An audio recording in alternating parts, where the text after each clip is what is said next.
Bismillahirrahmanirrahim. Assalamualaikum warahmatullahi wabarakatuh. Alhamdulillahi ala ihsanih wa syukru lahu ala taufiqihi wa amtinanih wa asyhadu an la ilaha illallah wahdahu la syarika lahu ta'ziman li sya'nih wa asyhadu anna Muhammadan abduhu wa rasuluhu da'ila ridwanih. Allahumma salli alaihi wa ala alihi wa ashabihi wa ikhwani. Hadirin hadirat yang dirahmati oleh Allah Subhanahu wa taala. Kita melanjutkan kajian tafsir. Kita masuk pada surat Al-Muddathir, ya. Surat Al-Muddathir. Surat Al-Muddathir adalah surat Makkiyah, termasuk dari awal-awal surat yang turun. Bahkan ada khilaf di kalangan para ulama. Ada yang mengatakan surat pertama justru Al-Muddathir sebelum Al-Alaq, Iqra' bismi rabbikal ladzi khalaq. Dan ada yang mengatakan surat Al-Muddathir adalah surat yang kedua. Dan pendapat yang lain mengatakan surat Al-Muddathir surat yang keempat. Yang pertama Iqra' bismi rabbikal ladzi khalaq, yang kedua Nun wal qalami wama yasturun, yang ketiga Al-Muzammil, yang keempat Al-Muddathir. Tapi Allah alam bisawab, pendapat yang lebih kuat Al-Muddathir surat kedua setelah surat Al-Alaq. Adapun Al-Muddathir, ya, maknanya sama dengan Al-Muzammil, yaitu seorang yang memakai selimut, ya. Karena ad-dithar, ya, mungkin ada beda tipis, yaitu ad-dithar adalah pakaian yang dipakai setelah asy-syi'ar. Jadi dalam bahasa Arab namanya syi'ar. Syi'ar adalah pakaian yang menempel langsung mengenai jasad. Kemudian adalah lapisan kedua namanya ad-dithar, ya, ad-dithar. Mungkin selimut, mungkin pakaian yang lain, ya. Tetapi dithar adalah lapisan kedua dari pakaian. Oleh karena datang dalam hadis Nabi sallallahu alaihi wasallam bersabda, Al-Ansaru syi'arun wan nasu ditharun. Yang artinya kaum Ansar adalah khusus bagi Nabi, sangat dekat, seakan-akan pakaian yang langsung menempel pada tubuh Nabi sallallahu alaihi wasallam. Wan nas, adapun kaum muslimin yang lain selain kaum Ansar adalah dithar, yaitu umum, tidak seperti kaum Ansar yang khusus. Maka Nabi sallallahu alaihi wasallam mengatakan, "Lau istaqbalan nasu wadiyan wastaqbalatil ansaru wadiyan la salaktu wadiyal ansar." Kalau orang-orang melewati suatu lembah dan kaum Ansar melewati suatu lembah, aku akan lewat lembah yang dilewati oleh kaum Ansar.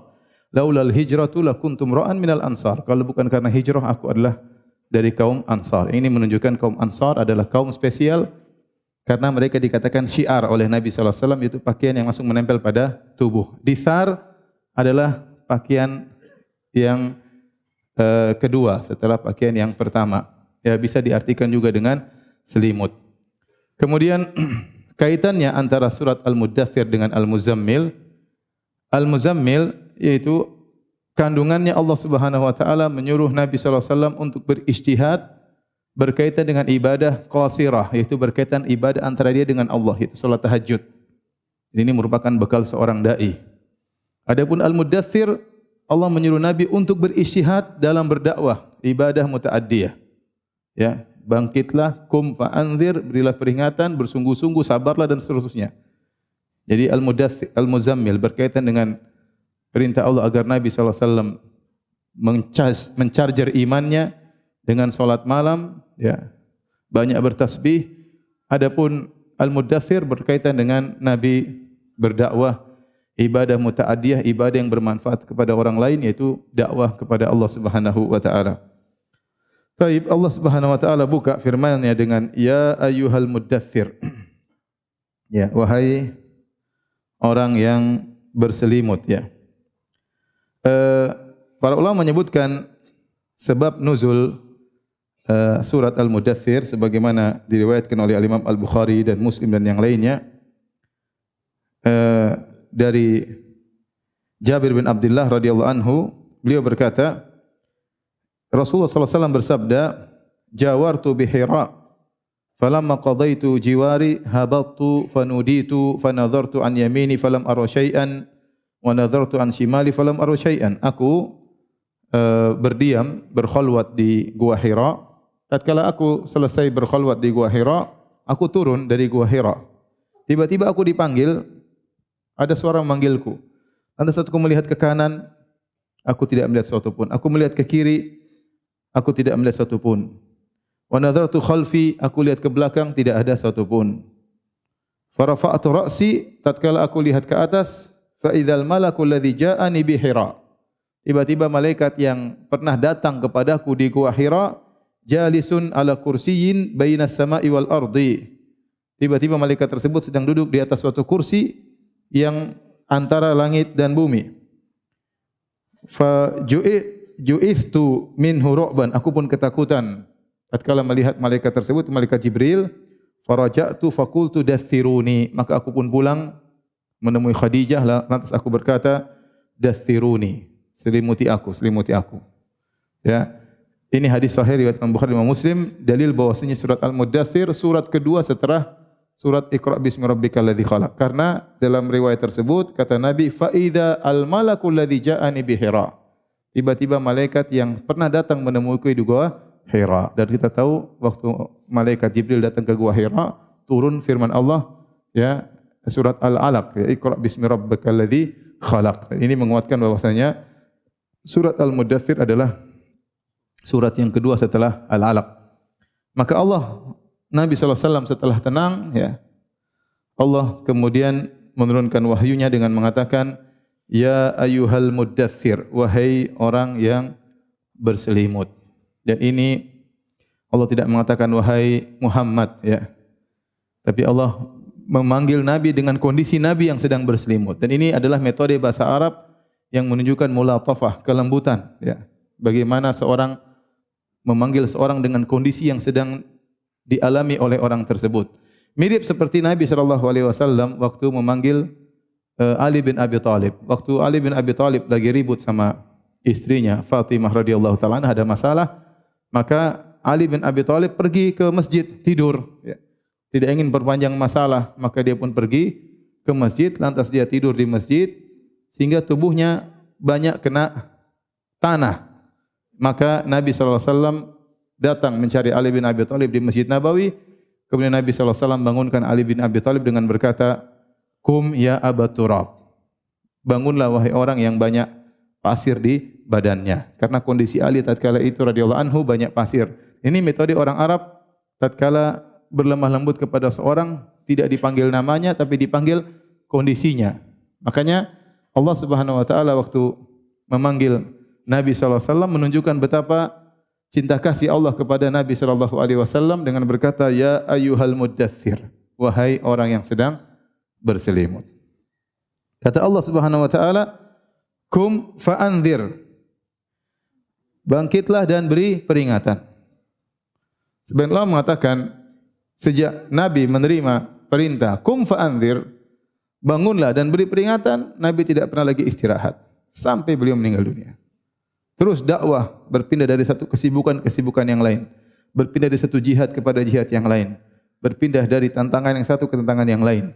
Kum fa'anzir, bangunlah dan berilah peringatan. Dan itulah kegiatan Nabi SAW sampai beliau meninggal dunia, adalah untuk menyampaikan risalah Allah agar Islam tersebar ke seluruh alam semesta.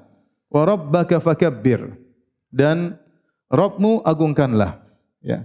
Allah lebih akbar dari segalanya. Ya.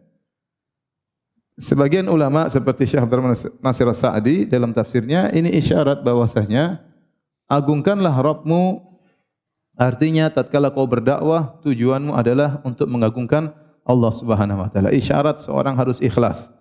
Tatkala berdakwah bukan untuk mengagungkan dirinya, bukan untuk perbanyak pengikutnya, bukan untuk manusia menghormatinya, tetapi agar manusia mengagungkan Allah Subhanahu wa taala. Itu adalah tujuan dakwah. Dan ini sangat penting karena betapa banyak orang berdakwah meskipun yang diseru adalah kebenaran al-haq, tetapi fahuwa yad'u ila nafsihi, ternyata dia menyeru kepada dirinya sendiri, ya.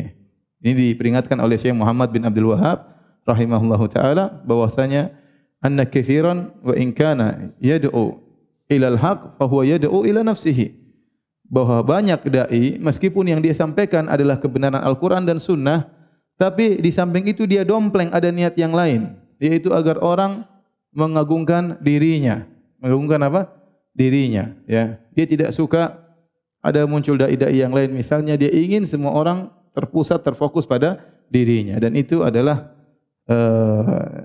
cacat dalam dakwah. Makanya Allah mengingatkan wa rabbaka fakabbir, tujuanmu untuk inzar, untuk memberi peringatan adalah untuk mengagungkan Allah Subhanahu wa taala. Maka agungkanlah Allah dalam segala hal, dalam segala kondisimu. Dalam ucapanmu, agungkan Allah, niatkan dengan ikhlas. Dalam tulisanmu, maka agungkanlah Allah Subhanahu wa taala. Dalam perbuatanmu, maka agungkanlah Allah Subhanahu wa taala. Dalam kesendirianmu, maka agungkanlah Allah Subhanahu wa taala, ya. Wa rabbaka fakabbir. Dan sebenarnya mengatakan ini ayat berkaitan dengan salat, ya. Bahwasanya sejak saat itu Nabi sudah disuruh salat. Meskipun belum turun salat 5 waktu. Wa rabbaka fakabbir artinya Allahu akbar. Ya, kata Nabi sallallahu alaihi wasallam tentang salat, tahrimuha at-takbir. Bahwasanya salat dibuka dengan takbir. Tetapi kebanyakan ahli tafsir, jumhur ahli tafsir mengatakan ayat ini umum, ya, bukan khusus berkaitan dengan salat. Kemudian kata Allah Subhanahu wa taala, "Wa thiyabaka fatahhir." Dan pakaianmu sucikanlah.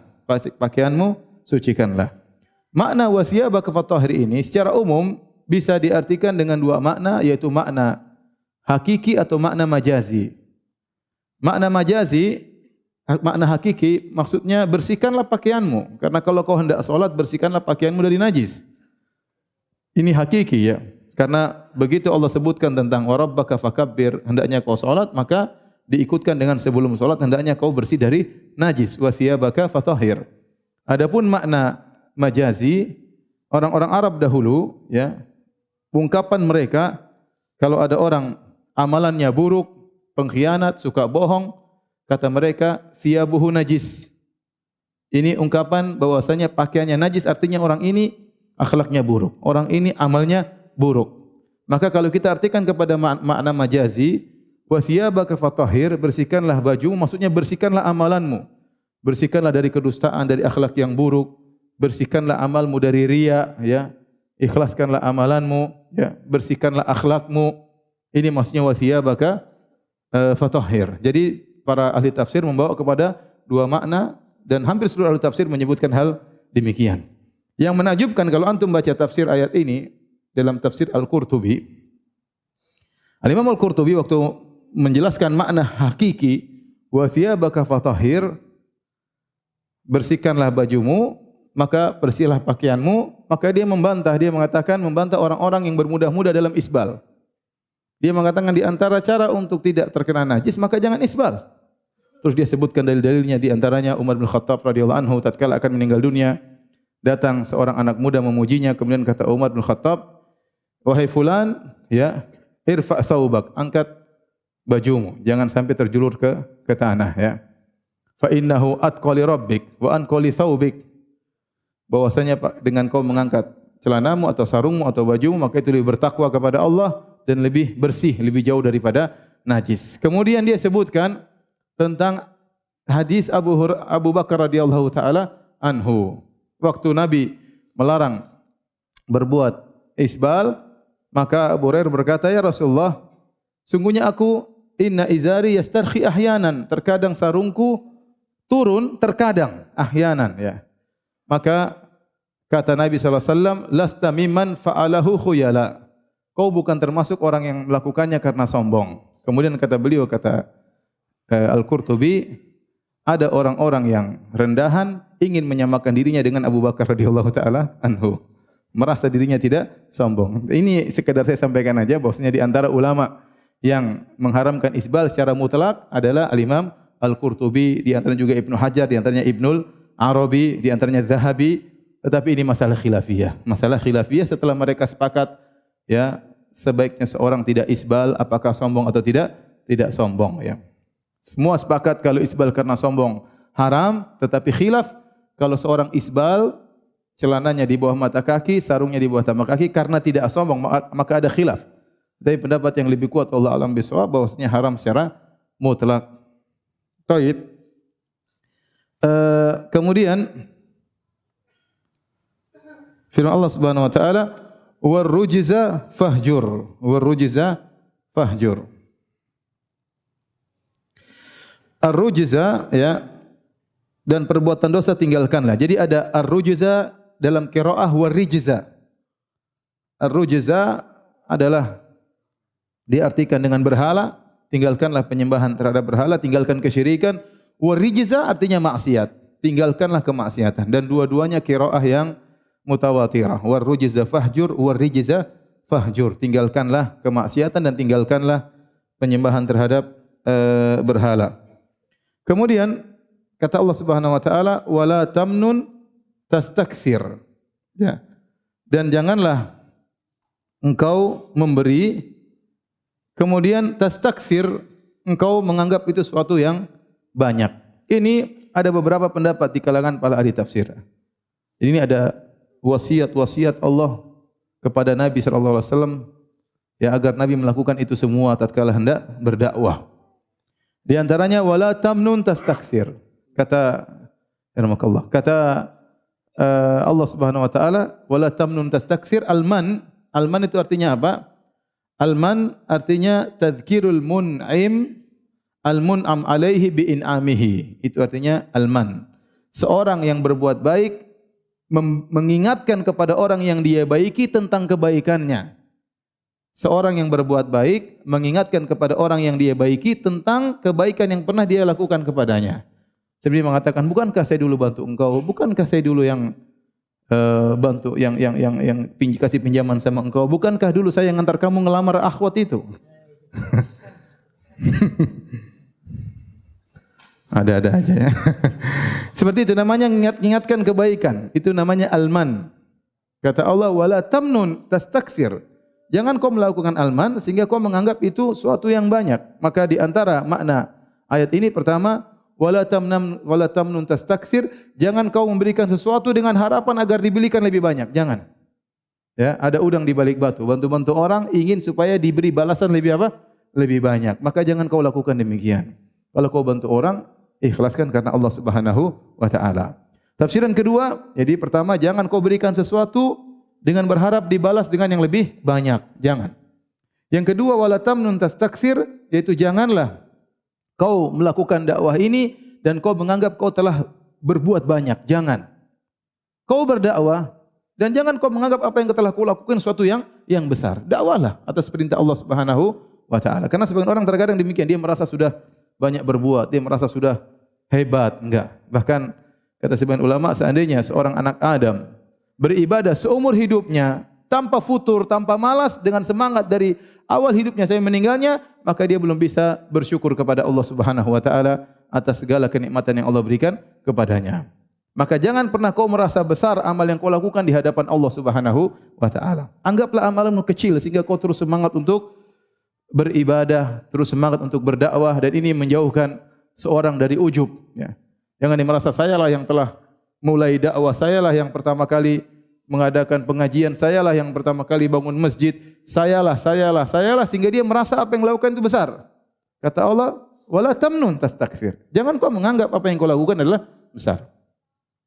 Ini tafsiran kedua. Tafsiran ketiga disebut oleh Syekh Sa'di rahimahullah taala dan juga datang dari riwayat salaf, yaitu janganlah kau berbuat baik kepada seorang terus kau merasa dia punya hutang budi sama kamu. Jangan.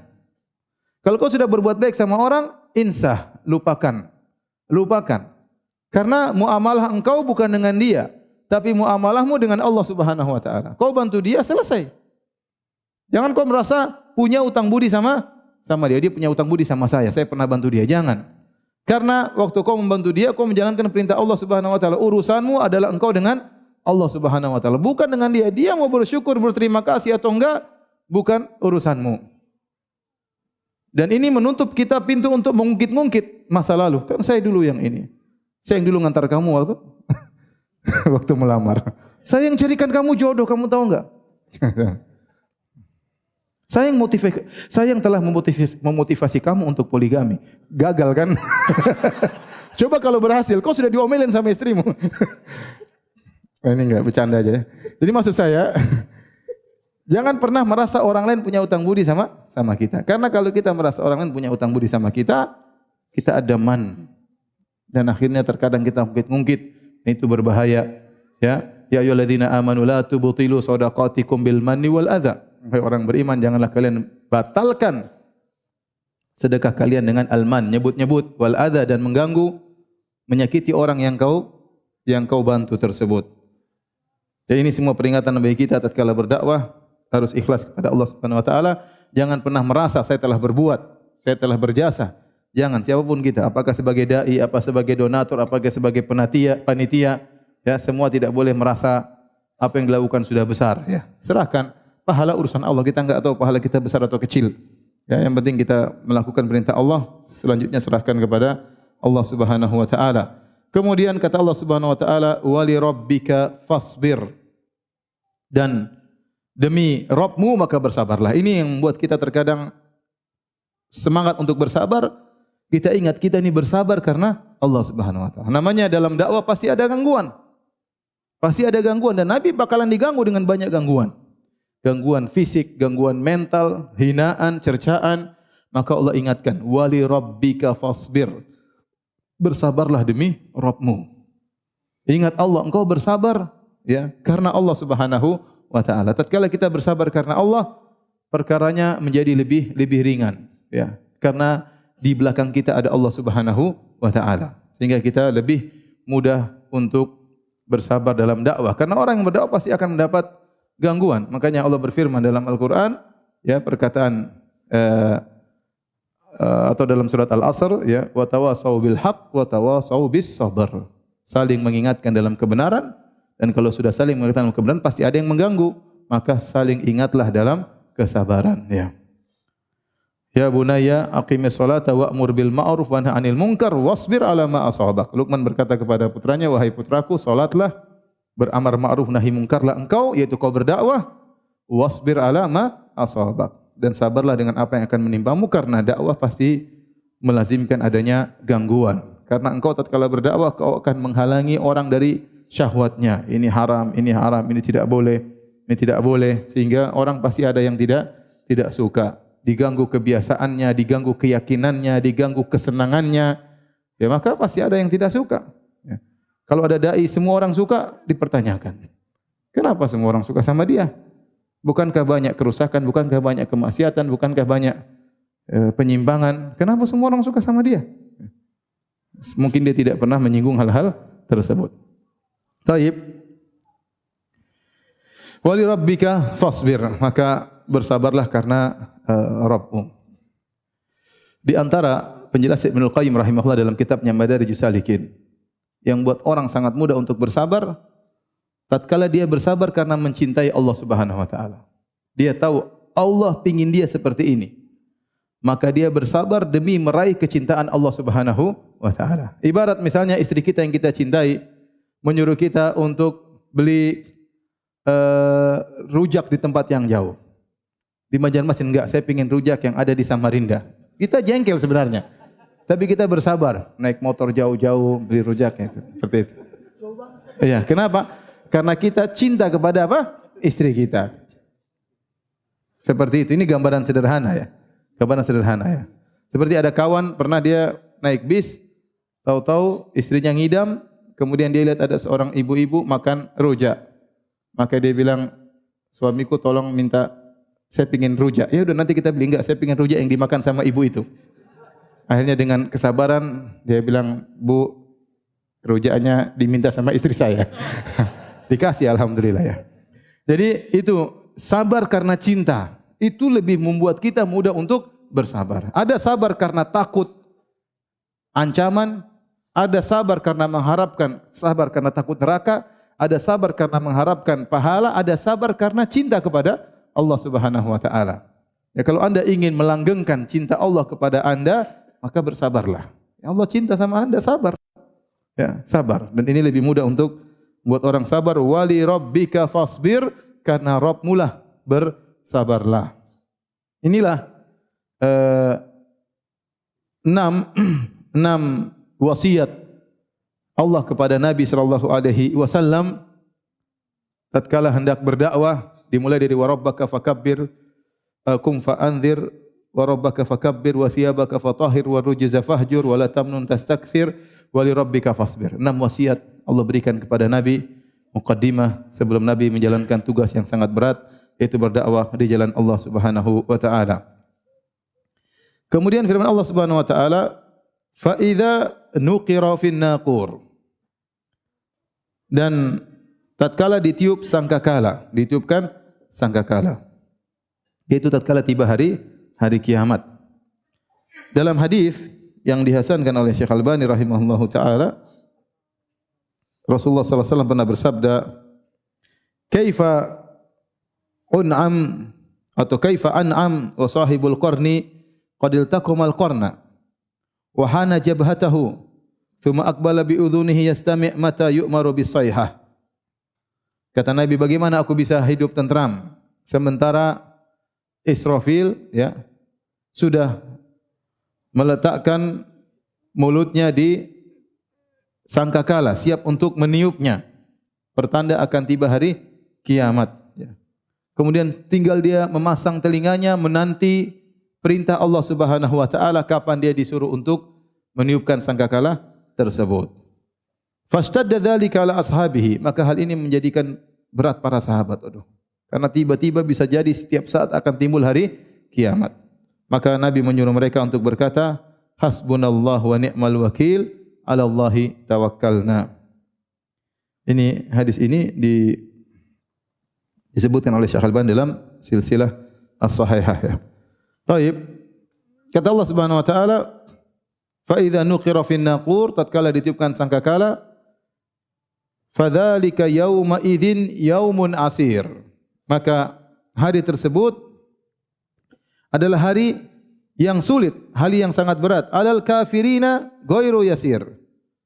Bagi orang-orang kafir maka hari ini bukanlah hari yang ringan, tapi hari yang sangat berat. Kenapa Allah sebutkan dengan yaumun asir, hari yang berat? Karena hari kiamat hari penuh dengan kesulitan. Hari penuh dengan kepayahan ya. Bagi yang kita bayangkan tatkala di padang mahsyar dibangkitkan dalam kondisi tidak berpakaian di bawah terik matahari dalam jarak 1 mil, disuruh berdiri menunggu kedatangan Allah Subhanahu wa taala fi yaumin kana miqdaru 50 alf sanah, yang sehari ukurannya seperti 50.000 tahun ya. Ini suatu yang sangat berat ya. Makanya Allah mengatakan fadzalika yauma idzin yaumun asir. Hari itu adalah hari yang sulit. Terlebih lagi kepada orang kafir, alal kafirina ghairu yasir. Kalau hari tersebut sulit bagi para anbiya, Nabi Adam merasa sulit. Nabi Adam takut tatkala itu. Nabi Musa, Nabi Nuh, Nabi Ibrahim, sulit hari tersebut. Bagi orang-orang yang sangat bertakwa, apalagi terhadap kita. Lebih sulit lagi alal kafirin, bagi orang-orang yang kafir. Kenapa? Karena orang kafir tatkala dibangkitkan, mereka sudah putus asa dari segala kebaikan. Enggak mungkin mereka dapat kebaikan sama sekali, dan mereka sudah yakin aikanul halak, mereka akan binasa. Jadi terasa berat hari-hari tersebut bagi mereka. Karena semakin lama mereka merasakan hari tersebut, mereka semakin menuju kepada kebinasaan, semakin menuju kepada kesulitan yang lebih berat, semakin menuju kepada neraka jahanam. Sehingga hari tersebut sangat berat bagi mereka. Setelah itu, ya, adapun orang beriman, datang dalam sebagian riwayat, riwayatnya lemah, tetapi menunjukkan bahwasanya orang beriman merasa ringan pada hari tersebut, dan konsekuensi ayat-ayat yang menyebutkan tentang bahagianya orang beriman pada hari kiamat menunjukkan mereka merasakan kesulitan, tapi mereka juga merasakan kemudahan setelah itu. Adapun orang kafir, maka ghairu yasir, tidak ringan, asir selalu, berat selalu, sampai mereka terjerumus dalam neraka jahanam. Setelah itu, Allah masuk kepada paragraf berikutnya. Ayat-ayat yang banyak yang turun tentang Al-Walid ibn al-Mughirah. Al-Walid ibn al-Mughirah al-Makhzumi. Bapaknya Khalid ibn al-Walid. Bapaknya Khalid ibn al-Walid. Yang dia adalah orang spesial di orang-orang Quraisy. Dia sangat kaya raya dan memiliki banyak anak. Anak laki-laki disebutkan sampai 13 anak laki-laki. Terus hartanya sangat banyak. Antara kota Taif dengan kota Mekah, sepanjang kota Taif sampai kota Mekah isinya kebun-kebunnya, onta-ontanya, kambing-kambingnya, sapi-sapinya, ya, sangat kaya raya. Sebagaimana sudah kita sebutkan sebelumnya, kalau musim haji, maka dia melarang orang untuk masak. Tidak boleh ada yang masak. Semua makan di tempat saya. Ya. Dia melakukannya karena sum'ah dan riya, karena ingin sombong dan ingin tersohor. Al-Walid ibn al-Mughirah. Saking hebatnya dia, maka dia diberi gelar dengan Al-Wahid. Al-Wahid artinya satu-satunya. Diberi gelar oleh kaumnya di sisi orang Quraisy dengan Al-Wahid. Kenapa? Karena tadi dia spesial. Di angkatan dia di seumuran dia atau di zaman dia, dia yang paling spesial. Dia lebih hebat daripada Abu Jahal. Abu Jahal meskipun hebat tapi Al-Walid bin Mughirah lebih tua daripada Abu Jahal dan dia lebih tua daripada Abu Sufyan. Sehingga saking hebatnya dia dikenal dengan Al-Wahid. Bahkan dalam riwayat dia mengatakan Ana Al-Wahid Ibnul Wahid. Aku adalah satu-satunya putra satu-satunya. Artinya dia banggakan dirinya dan bapaknya Al-Mughirah. Aku orang hebat sebagaimana bapakku juga orang hebat. Tidak ada yang sama dengan aku. Inilah Al-Walid Ibnul Mughirah. Maka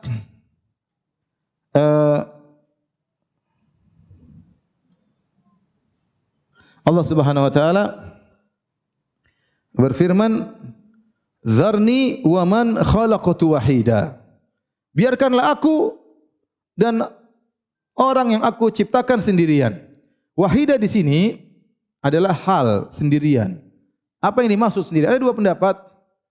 Ada yang mengatakan secara bahasa kita artikan Zarni wa man khalaqtu wahida, biarkanlah aku terhadap orang yang aku ciptakan sendirian. Ada yang mengatakan sendirian maksudnya Allah menciptakan dia, tidak ada yang membantu Allah. Aku yang ciptakan dia, Al-Walid bin Mughirah yang kurang ajar ini, aku yang ciptakan dia wahai Muhammad. Biarkan aku ngurusin dia, itu ciptaanku. Sebagaimana aku sendiri yang akan aku setelah sendirian menciptakannya, nanti aku sendiri yang akan menangani kebinasaannya. Jangan kau urusin, itu urusanku. Ini tafsiran pertama. Allah yang menciptakan Walid bin Mughirah sendirian dan Allah akan mengurusi kebinasaan Walid bin Mughirah juga sendirian, tidak perlu bantuan orang. Tidak perlu bantuan orang. Ada yang mengatakan wahidan di sini adalah hal dari tadi hal dari tu dari dhamir fa'il. Ada yang mengatakan wahidan adalah hal dari dhamir yang muqaddar wa man khalaqtuhu, artinya biarkanlah aku biarkanlah aku terhadap Al-Walid bin Mughirah yang aku ciptakan dia dalam kondisi sendirian. Artinya dia keluar dari perut ibunya sendirian. Tanpa harta, tanpa anak, tanpa memiliki apapun, dan aku yang buat dia apa? Kaya. Ya. Ini pendapat yang kedua. Sementara Al-Walid bin Mughirah sombong, saya adalah Al-Wahid Ibnul Wahid. Aku adalah satu-satunya dan satu-satunya. Bapakku juga tidak ada yang menyamainya, aku pun tidak ada yang menyamainya. Seakan-akan Allah bantah, ente dulu waktu lahir sendirian enggak punya apa-apa. Waktu kau lahir sendirian kau tidak punya apa-apa. Dan semua manusia seperti itu. Ya. Hanya saja Walid bin Mughirah disebut secara spesial karena dia kufur nikmat kepada Allah Subhanahu wa taala. Allah menyebutkan demikian, "Zarni wa man khalaqtu wahida." Wahai Muhammad, ini khitab kepada Nabi. Pembicaraan terjauh kepada Nabi. Wahai Muhammad, biarkanlah aku dengan si Walid.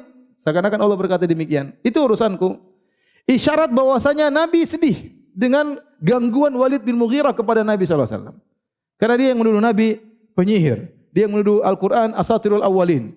Dia ngomong sana sini mengganggu Nabi sallallahu alaihi wasallam. Dia yang mengajari orang bagaimana mencela Nabi. Orang-orang Quraisy bingung, gimana cara mencela Muhammad? Maka dia kasih cara. Nih caranya untuk mencela Muhammad. Bilang Al-Quran asatirul awwalin. Bilang Muhammad penyihir. Bilang bahwa Al-Quran sihrun yu'sar. Yang ngajarin siapa? Al-Walid bin Mughirah. Maka Nabi terganggu dengan gangguan tersebut. Maka Nabi muhtam, Nabi sedih. Maka Allah ingin mentasliyah Nabi sallallahu alaihi wasallam. Allah ingin menghibur Nabi dengan berkata, "Zarni wa man khalaqtu wahida." Muhammad, santai aja. Ini Walid urusan siapa? Urusan saya. Ya. Zarni wa man khalaqtu wahida. Setelah itu Allah Subhanahu wa taala berfirman, "Wa ja'altu lahu malam mamduda." Dan aku telah menjadikan bagi dia harta yang banyak. Mamduda itu harta yang bersambung, yang dipanjangkan. Karena kata ulama ahli tafsir, harta dia dari Mekah dan Taif tidak terputus-putus. Kebunnya banyak bersambung, padahal puluhan kilo, kambing-kambingnya banyak, onta-ontanya banyak. Dia sangat kaya raya. Kemudian kata Allah Subhanahu wa taala, "Wa banina syuhuda." Dan aku telah memberikan baginya anak-anak yang syuhud, yang selalu hadir. Anak-anaknya banyak, 13 orang laki-laki, semuanya selalu bersama Walid bin Mughirah. Kalau dia jalan, anaknya ikut. Dia perintahkan anaknya jalan. Orang takut juga kalau anak 13 ya. Kalau istri 4 enggak takut, tapi kalau anaknya 13 takut. Baik, kita bacakan Siapa anak-anak Khalid Al-Walid bin Mughirah? Di antaranya Al-Walid bin Walid. Ini masuk Islam. Khalid bin Walid juga masuk Islam. Tadinya kafir seperti bapaknya.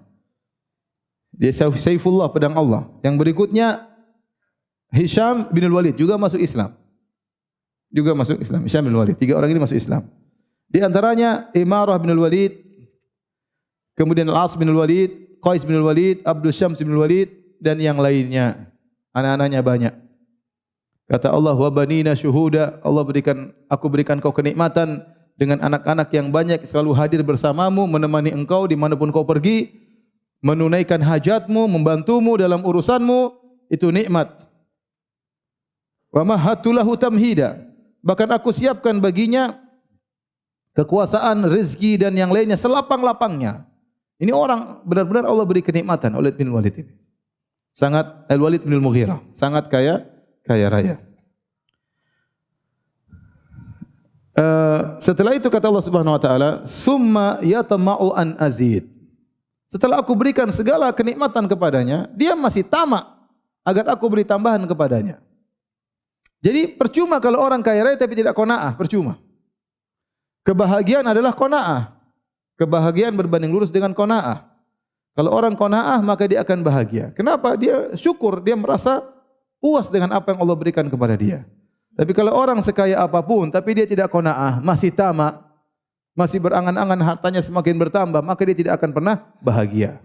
Rumahnya sudah banyak, begitu dia lihat rumah yang lebih mewah, dia merasa kurang lagi. Mobilnya sudah banyak, melihat mobil yang lebih mewah, dia merasa kurang. Terus demikian, terjebak dalam ketidakpuasan. Sehingga harta yang buat dia harusnya bahagia, dia jadi tidak bahagia. Kenapa? Tidak ada qanaah. Al-Walid bin Mughirah apalagi yang kurang bagi dia? Dia penguasa dari Bani Makhzum, lebih top daripada Abu Jahal dan Abu Sufyan, lebih tua, dituakan.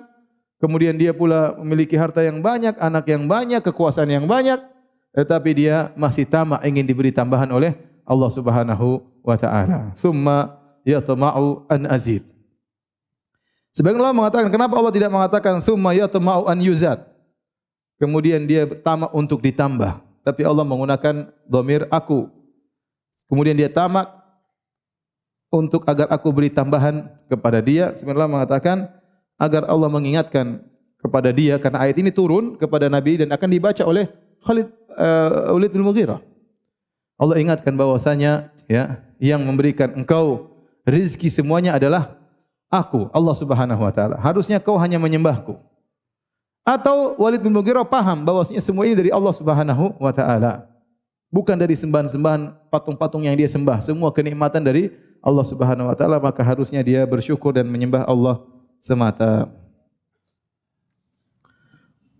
Kata Allah Subhanahu wa taala, "Kalla innahu kana li ayatina anida." Sekali-sekali tidak. Aku tidak akan beri tambahan kepada dia. Ada yang mengatakan, "Wahai Muhammad, saya sudah kaya di dunia, saya ingin tambahan di surga juga, di akhirat kalau ada hari kiamat saya masuk surga." Kata Allah, "Kalla, enak kali ente. Di dunia senang-senang, di akhirat masuk apa? Surga. Sementara tidak pernah tidak bertauhid kepada Allah Subhanahu wa taala." Kata Allah, "Kalla, sekali-sekali tidak. Bagaimana kau masuk surga? Bagaimana aku beri tambahan lagi kepada engkau? Innahu kana li ayatina anida." Sungguhnya dia sangat menentang ayat-ayat kami, ngejek Al-Qur'an, nuduh Al-Qur'an dengan tuduhan tidak-tidak. Kata Allah, "Sa'urhiquhu sa'uda." Aku akan membuat dia kepayahan. Irhaq itu membuat payah. Sa'uda sambil naik. Ada yang mengatakan, aku akan berikan kepada dia siksaan di neraka yang bertambah-tambah. Semakin sulit dan semakin sulit. Naik, levelnya selalu naik. Ada yang mengatakan, maksudnya aku akan menyiksa dia dengan menyuruh manjat di sebuah gunung di neraka Jahannam. Gunung yang sangat panas. Karena kita tahu di neraka Jahannam ada gunung, ada lembah. Lembah isinya macam-macam siksaan, gunung pun digunakan untuk menyiksa Al-Walid bin Mughirah. Disuruh panjat gunung tersebut, sementara gunung tersebut sangat panas. Kalau dia meletakkan tangannya, tangannya bisa meleleh, sementara dia disuruh untuk apa? Manjat gunung tersebut. Sa'urhiquhu sa'uda. Aku akan menyiksa dia, membuat dia payah untuk naik di atas gunung di neraka Jahannam. Setelah Allah menyebutkan tentang nasibnya di neraka, maka Allah sebutkan kenapa dia disiksa di neraka. Gara-gara dia ngomongnya ngawur. Kata Allah Subhanahu wa taala, "Innahu fakkara wa qaddar." Sungguhnya dia telah berfikir dan telah mengira-ngira apa yang harus dia lakukan. Jadi ayat ini turun tentang Al-Walid bin Mughirah tatkala dia tertarik dengan dakwah Nabi sallallahu alaihi wasallam, ya. Dia tertarik dengan dakwah Nabi sallallahu alaihi wasallam.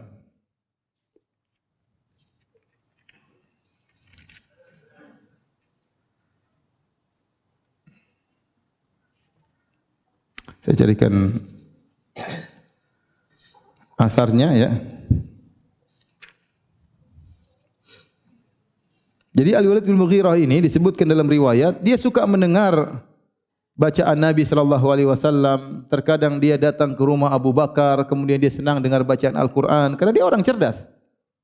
Dia tahu Al-Qur'an itu bukan sembarangan. Kadang dia ketemu Umar bin Khattab dan dia kagum dengan bacaan Al-Qur'an yang dibaca oleh Umar bin Khattab. Dalam riwayat disebutkan dari Ikrimah, dari Ibnu Abbas melalui jalan Ikrimah, Annal Walid bin Mughirah ja'a ila Nabi sallallahu alaihi wasallam faqara alaihi al-Qur'an. Walid bin Mughirah datang kepada Nabi dan Nabi bacakan Al-Qur'an. Faka'annahu raqqalahu, seakan-akan dia tertarik, merasa lembut, dia merasa tentram dengan Al-Qur'an. Fabalagha dzalika Abu Jahal. Abu Jahal dengar, Walid bin Mughirah mulai datang ke Nabi, kayaknya mulai tertarik. Abu Jahal ngamuk, ini kurang ajar. Karena Abu Jahal ini dari Bani Makhzum, Abu Jahal Amr bin Hisham Al-Makhzumi, Walid bin Mughirah juga dari Bani Makhzum. Sama-sama dari Bani Makhzum. Sementara Bani Makhzum ini kabilah saingan Bani Hashim. Kabilah saingannya Bani Hashim. Kedua kabilah ini, Bani Hashim ini kabilahnya Nabi sallallahu alaihi wasallam. Dua kabilah ini saling bersaing. Siapa yang meraih ketenaran, kemuliaan di hadapan kabilah-kabilah Arab Quraisy secara khusus dan kabilah Arab seluruhnya. Sehingga mereka selalu bersaing dan tidak ada yang bisa menyaingi Bani Hashim kecuali Bani Makhzum. Kalau Bani Hashim memberi makan kepada jamaah haji, Bani Makhzum juga bersedekah. Kalau Bani Hashim banyak membantu orang-orang yang susah, maka Bani Makhzum juga demikian. Tatkala dari Bani Hashim muncul seorang nabi namanya Muhammad bin Abdullah sallallahu alaihi wasallam, Bani Makhzum enggak punya nabi. Enggak mungkin Abu Jahal bilang saya nabi, repot. Untuk bisa menyaingi ini harus ada nabi juga dari Bani Makhzum. Dan tidak mungkin ada nabi dari Bani Makhzum. Enggak mungkin Abu Jahal jadi nabi, enggak mungkin Walid bin Mughirah jadi nabi. Supaya saingan tetap selevel, maka ini nabi tidak boleh diakui. Harus didustakan. Kalau nabi ini tidak didustakan dan dibenarkan, maka Bani Makhzum kalah. Nah, sekarang jadi masalah, pemimpin Bani Makhzum Walid bin Mughirah sudah mulai main-main ketemu dengan Nabi Muhammad sallallahu alaihi wasallam. Abu Jahal gelisah. Ini bahaya ini. Kalau Walid bin Mughirah masuk Islam, semua Bani Makhzum masuk apa? Islam. Repot. Maka Abu Jahal pun datang. Ya, Bani Makhzum gelisah. Wahai Abu Jahal, gimana ini Walid bin Mughirah? Kata Abu Jahal, itu urusanku, gampang. Abu Jahal memang setan ya. Itu urusanku. Zarni, biarkan urusanku. Dengan siapa? Dengan Walid bin Mughirah. Maka dia pun datang, dia bikin makar. Dia datang kepada Walid bin Mughirah. Dia berkata, wahai Walid bin Mughirah, kabilah kita Bani Makhzum sedang ngumpulin duit, harta buat kamu. Karena engkau telah datang kepada Muhammad, ya, seakan-akan kau ingin sesuatu darinya. Maka Walid tersinggung. Wahai Abu Jahal, bukankah kau tahu aku orang paling kaya? Ngapain aku minta-minta harta sama Muhammad? Aku ini orang paling kaya. Kalau begitu wahai Walid bin Mughirah, kata Abu Jahal, ucapkanlah suatu perkataan tentang Muhammad atau tentang Al-Qur'an, ya, yang menunjukkan bahwasanya kau berlepas diri dari Muhammad. Annaka munkirun lahu. Buktikan suatu perkataan bahwasanya kau benci dengan Muhammad. Kata Walid, wahai Abu Jahal, apa yang harus aku ucapkan? Ajarin dong. Kemudian kata Walid, susah, saya mau bilang apa Abu Jahal? Saya ini orang yang paling ngerti tentang syair daripada kalian. Ya, saya tahu tentang rajaznya dengan kasidahnya, saya tahu semua. Ya, saya tahu tentang syair-syair. Demi Allah, itu ucapan Muhammad, Al-Quran itu bukan syair, bukan syair. Sungguhnya inna liqaulihi alladhi yaqulu halawah wa inna alaihi latulawah. Ini dia mengatakan sungguh yang dibaca oleh Muhammad itu ada kesejukan, ada manisnya yang kalau kita dengar, ada keindahan. Dia muji Al-Quran. Siapa? Walid bin Mughirah. Wa innahu lamuthmirun a'lahu muqdikun asfalahu wa innahu la ya'lu wa ma yu'la. Intinya dia puji Al-Quran. Al-Quran ini luar biasa, memberikan buah, memberikan kesegaran, selalu tinggi, tidak mungkin dikalahkan, dan dia akan menghancurkan apa yang di bawahnya. Kata Abu Jahal, wahai Walid, kaummu tidak akan ridho dengan engkau sampai kau mengatakan sesuatu tentang Al-Quran. Maka dia pun berfikir. Dalam riwayat yang lain dia berkata, Al-Walid bin Mughirah berkatakan, "Wallahi ma huwa bisyair." Al-Quran itu bukan syair. Wala bisihir, bukan juga sihir. Wala bihadin minal junun, bukan kata-kata orang gila. Dia tahu akan hal tersebut. Kemudian kata kaumnya, la in saba'a al-Walid latasba'anna Quraisyun. Seandainya Walid bin Mughirah masuk Islam, semua Quraisy akan masuk Islam. Gawat, ingatkan dia jangan sampai dia masuk Islam. Akhirnya tadi diprovokasi oleh Abu Jahal, akhirnya dia pun berfikir. Itulah yang Allah turunkan ayat. Innahu fakkara wa qaddar. Maka dia pikir ngomong apa ya tentang Al-Quran? Gimana supaya Al-Quran itu jatuh? Supaya orang tahu saya benci dengan Muhammad. Padahal dia tahu Al-Quran itu benar. Tetapi ini semua demi agar dia tetap jaya dan dia tidak ditinggalkan oleh kaumnya. Perkara dunia menjadikan dia akhirnya harus mencela Al-Quran. Kata Allah, innahu fakkara wa qaddar. Sungguhnya dia berfikir dan menetapkan apa yang harus ditetapkan. Apa sih yang harus saya ngomong? Dia pikir. Dia pikir wa qaddar. Saya harus ngomong apa? Mau bilang syair? Enggak masuk. Mau bilang sihir? Enggak masuk. Mau bilang orang gila? Enggak masuk. Dia cerdas. Kalau dia bilang gila enggak laku. Dia bilang syair enggak laku. Dia mikir. Fakutila kaifa qaddar. Celaka dia. Bagaimana dia berusaha menetapkan keburukan tentang Al-Quran. Thumma kutila kaifa qaddar. Kemudian celaka dia wahai Walid bin Mughirah. Bagaimana dia bisa mereka-reka apa yang harus dia ucapkan tentang Al-Quran, tentang keburukan. Thumma nazar. Dia mikir lagi. Subhanallah. Dia mikir keras ini. Harus apa yang saya ucapkan tentang Al-Quran. Bingung dia. Thumma abasa wa basar. Kemudian dia bermuka masam dan merengut. Bingung. Apa yang saya harus ucapkan? Abu Jahal bilang harus ngomong sesuatu. Kalau enggak, orang semua benci kau. Ayah Abu Jahal, ajarin aku dong. Saya juga bingung. Dia juga bingung. Semuanya bingung. Mikir. Thumma abasa wa basar. Thumma adbara wastakbar. Kata Allah, thumma adbar. Ini ada penjelasan dari sebagian ulama. Thumma adbar, yaitu dia sudah bingung. Semua yang dia reka-reka, semuanya salah menurut kecerdasan dia. Ini semua enggak benar. Saya harus mengucapkan sesuatu yang masuk akal, yang bisa membuat orang-orang lari dari Muhammad. Thumma adbar, dia tidak dapat. Berpaling dari semua rekaan-rekaannya. Adbar maksudnya dia berpaling dari semua yang dia ini semuanya salah. Akhirnya wastakbar, dengan terpaksa dia sombong dan angkuh. Lantas dia sampai pada kesimpulan, faqala in hadza illa sihrun yu'thar. Ini adalah sihir yang Nabi pelajari dari orang-orang al-aqdamin, dari orang-orang dahulu. Dan ini cerdasnya Walid bin Mughirah. Enggak tahu siapa yang kasih wahyu sama dia, iblis ya. Ngomong ini, akhirnya dia bisa ngomong. Kenapa dia tidak mengatakan in hadza illa sihrun? Ini hanyalah sihir. Karena kalau dia bilang ini hanya sihir, semua orang tahu ini bukan sihir. Sihir itu ada jampi-jampinya, ada mantra-mantranya. Maka dia tambah sihrun yu'sar. Ini sihir beda dengan sihir-sihir kalian. Ini sihir spesial. Muhammad ambil dari orang-orang dulu. Yang ente tahu cuma sihir-sihir zaman sekarang. Canggih atau tidak? Canggih. Makanya makan in hadza illa sihrun yu'sar. Ini sihir lain daripada yang lainnya. Kelihatannya indah tapi sangat menyihir. Kok tidak sama dengan mantra-mantra? Yang kalian tahu mantra-mantra sihir zaman now. Ini sihir zaman dahulu yang Muhammad pelajari orang-orang terdahulu. In hadza illa qaulul bashar. Al-Quran itu hanyalah perkataan manusia, perkataan tukang sihir yang dulu yang dipelajari oleh Muhammad. Subhanallah. Betapa buruknya Walid bin Mughirah.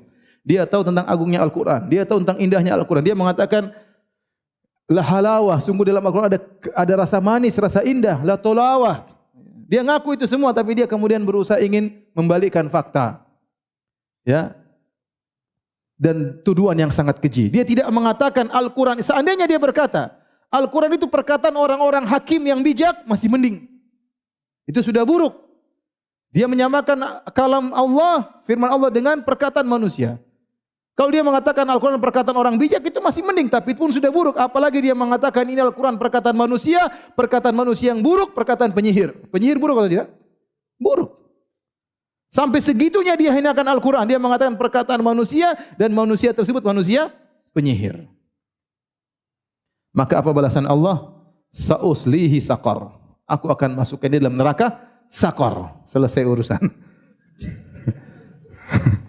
Oleh karena ini dalil kata para ulama, dalil bahwasanya barang siapa mengatakan Al-Quran perkataan manusia, maka dia akan masuk dalam neraka saqar.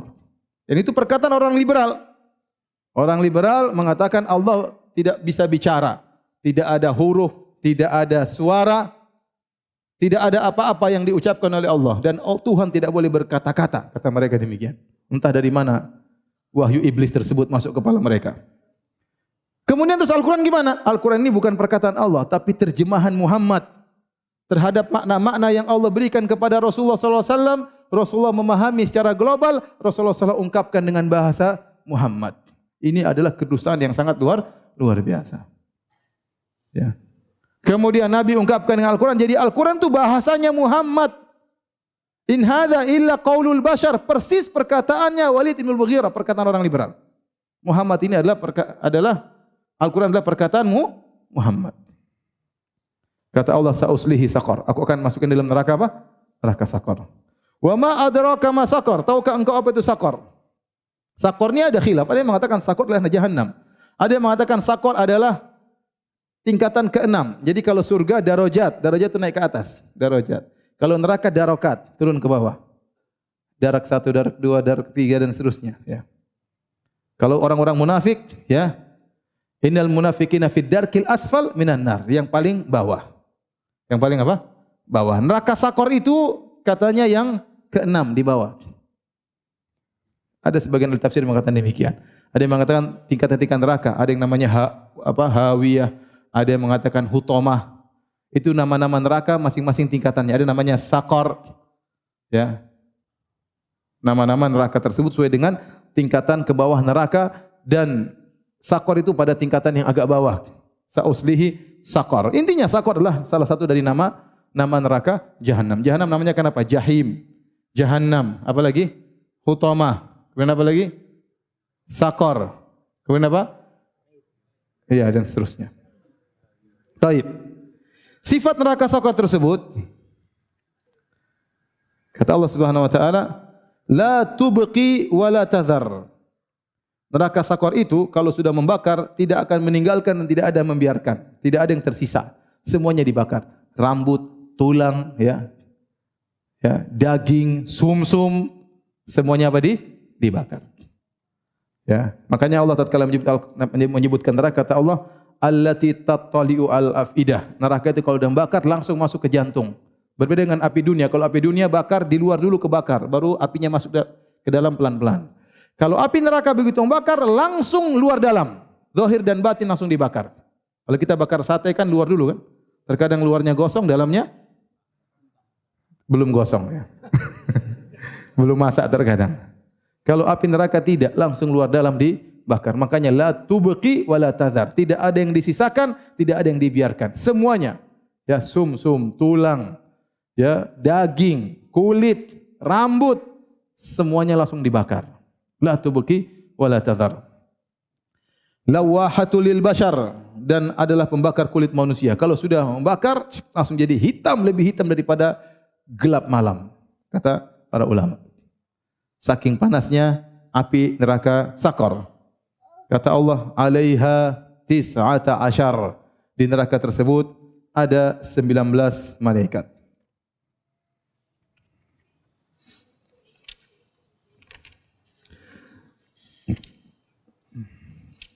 Tatkala turun ayat ini, ya,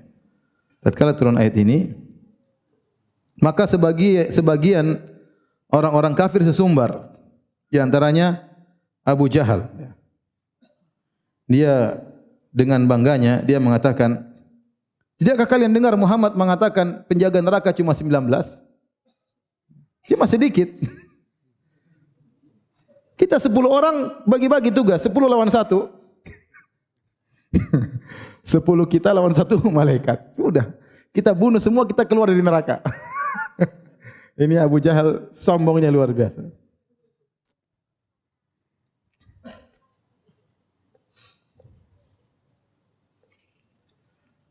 Masa kalian tidak bisa mengalahkan 19 penjaga? Ya. Kemudian juga ada seorang namanya Abul Asyaddain Al-Jumahi. Sama, dia sesumbar sama seperti Abu Jahal. Dia mengatakan cuma 19, gampang. Saya lawan 10, kalian 9-nya ya.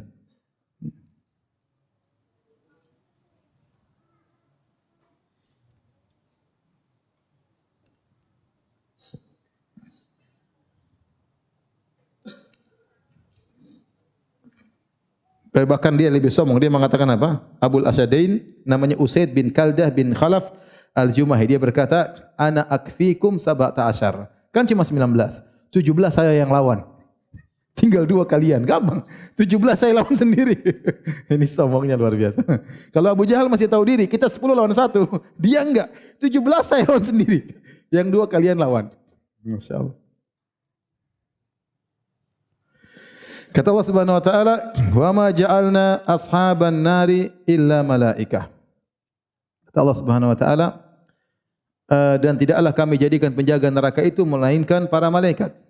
"Wa ma ja'alna iddatahum illa fitnatan lil ladzina kafaru liyastayqina alladhina utul kitaba wa yazdada alladhina amanu imana." Dan tidaklah kami menjadikan bilangan tersebut 19 kecuali sebagai fitnah bagi orang-orang kafir. Fitnah di sini ada 2 tafsiran. Maksudnya 19 penjaga tersebut akan menyiksa orang-orang kafir di neraka jahanam. Fitnah artinya bisa siksaan. Dan fitnah bisa artinya cobaan. Allah membuat angka 19 ini sebagai ujian. Apakah orang beriman atau tidak? Dan terbukti orang kafir sesumbar, cuma 19 ya. Mereka tidak tahu malaikat bagaimana kuatnya. Bahkan disebut oleh para ahli tafsir yang menghancurkan negeri kaum Lut cuma malaikat Jibril, 1 malaikat dengan sayapnya. Diangkatlah qura tersebut, negeri tersebut diangkat faja'alna aliha safilaha. Malaikat Jibril sendirian, cuma senggol dengan sayapnya maka terbaliklah mereka seluruhnya. Bagaimana lagi dengan malaikat penjaga neraka jahanam? Alaiha malaikatun ghiladzun syidad. Di neraka ada malaikat yang kasar dan keras. Nanti suruh hadapan dengan Abu Jahal. Jadi sebagai ujian, disangka 19 itu gampang untuk dihadapi. Liyastayqina alladhina utul kitaba, agar orang-orang yang diberi Alkitab mereka semakin yakin. Kata para ulama, dahulu di Alkitab, di Injil atau Taurat tertulis bahwasanya penjaga neraka 19 malaikat. Sehingga seharusnya tatkala turun ayat ini mereka semakin yakin bahwasanya Al-Qur'an itu benar, ternyata cocok dengan apa yang disebutkan dalam Alkitab, Injil maupun Taurat. Tapi wallahu alam sekarang masih ada atau tidak. Tapi di zaman itu tatkala turun dalam Injil atau Taurat disebutkan bahwasanya jumlah malaikat penjaga neraka 19 malaikat. Wa yazdada alladhina amanu imana. Adapun orang beriman mereka semakin yakin malaikat ada penjaganya, ya. Wala yartaba alladhina utul kitaba wal mu'minun, ya. Dan agar orang-orang yang diberi Alkitab tidak ragu, dan demikian orang beriman tidak ragu dengan turunnya ayat ini. Mereka semakin yakin. Waliyaqula alladhina fi qulubihim marad, dan agar orang-orang dalam hatinya berpenyakit, bukan orang munafik ya. Yang berpenyakit ini bukan artinya orang munafik karena ayat ini turun Makkiyah, surat Makkiyah. Orang munafik baru muncul di kota Madinah. Tapi maksudnya alladzina fi qulubihim marad adalah orang-orang yang ragu-ragu masuk Islam atau tidak, seperti Walid bin Mughirah. Masuk Islam ini benar ini, tapi ragu-ragu. Kalau saya masuk Islam ditinggalkan oleh kaumku. Akhirnya dia milih tidak masuk Islam.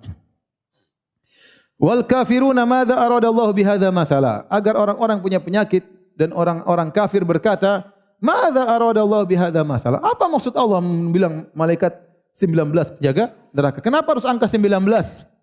Kenapa enggak 23? Kenapa enggak 19.000 malaikat? Kenapa cuma 19? Terserah Allah. Allah bilang malaikat cuma 19, apa urusanmu? Nanti kan enggak tahu satunya kayak bagaimana. Jangan yang satu mewakili 1 juta, enggak tahu. Ya. Kata Allah, kadzalika yudhillullahu may yasha' wa yahdi may yasha'. Demikianlah Allah menyesatkan yang Allah kehendaki, wa yahdi may yasha', dan Allah memberi petunjuk kepada yang Allah kehendaki. Wa ma ya'lamu junuda rabbika illahu, dan tidak ada yang tahu tentang pasukan Allah kecuali Allah. Ini kata sebagian ulama, 19 itu cuma penjaga utamanya, dalamnya kita enggak tahu berapa. Tidak ada yang tahu berapa jumlah malaikat yang akan menyiksa penghuni neraka jahanam kecuali siapa? Allah Subhanahu wa taala. 19 itu cuma bos-bosnya. Anak buahnya enggak tahu berapa jumlahnya yang akan menyiksa mereka. Wa ma hiya illa dzikra lil bashar, dan tidaklah neraka Sakor itu kecuali hanyalah peringatan bagi manusia. Kecuali peringatan bagi manusia. Sebenarnya mengatakan Allah menyebutkan angka 19, benar jumlah cuma 19 di neraka jahanam, tidak lebih daripada itu.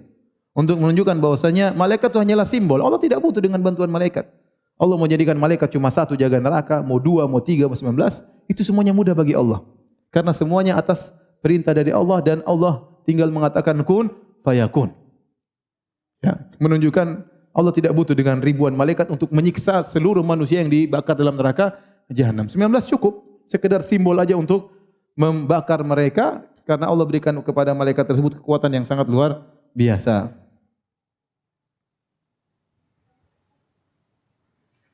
Taib. Kata Allah setelah itu kalla wal qamar. Sungguh, kalla bisa diartikan sekali-sekali tidak sebagian persangkaan mereka, bisa artinya sungguh benar. Ya, bahwasanya mereka akan disiksa di neraka Sakor.